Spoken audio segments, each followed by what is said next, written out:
Alhamdulillahi Rabbil Alamin. Bagaimana status orang yang sholat, puasa dan melaksanakan kewajiban lainnya, namun masih pergi ke kuburan meminta pertolongan atau berdoa di kuburan? Apakah sudah termasuk kaum musyrikin? Dan bagaimana cara kita berdakwah kepada orang tersebut, berhubung beliau lebih tua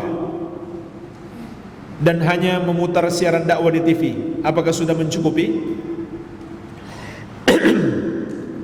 Jemaah sekalian, kalau kenyataannya dia berdoa kepada selain Allah di kuburan-kuburan itu,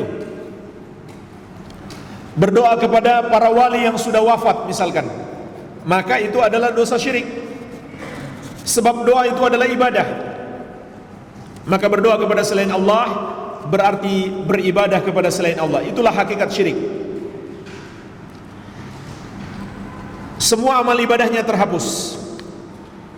Tetapi kalau dia berdoa kepada Allah, namun dia lakukan di kuburan, karena anggapannya di kubur itu, karena kubur orang soleh, doanya lebih mustajab, maka ini tidak syirik tapi dosa besar.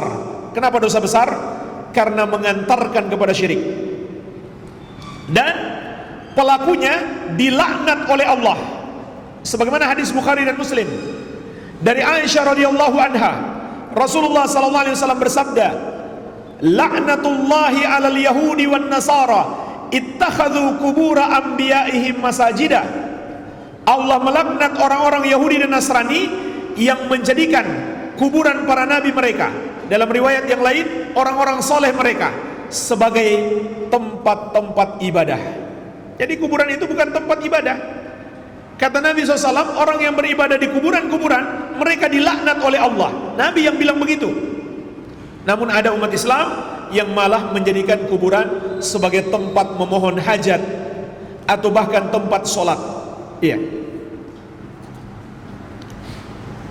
Maka kita berdakwah semampu kita. Kita berdakwah semampu kita. Dan jemaah sekalian, dakwah itu perlu saya ingatkan, dakwah itu sebenarnya tanda kasih sayang.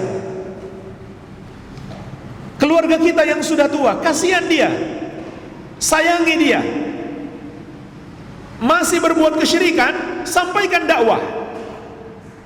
Dan jangan takut dimarahi. Itu sudah resiko orang berdakwah.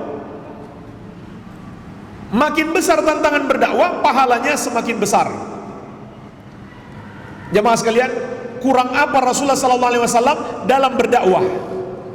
Kurang apa beliau?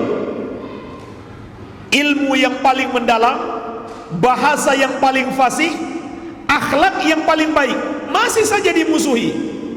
Jadi kalau kita mengharapkan kita berdakwah orang gak marah kepada kita, gak mungkin. Gak mungkin jemaah sekalian. Makanya jadikan prinsip kita, jangan peduli celaan orang, selama kita tidak berbuat zalim kepada mereka. Harapkan saja ridho Allah. Harapkan ridho Allah, jangan peduli apa kata orang. Yang penting kita tidak zalim kepada mereka. Dan tentu kita berdakwah dengan lembut, dengan baik, bukan dengan kasar, apalagi orang tua. Lalu kita bersuara keras, kasar, tentu tidak layak. Dia akan menolak dakwah kita. Iya.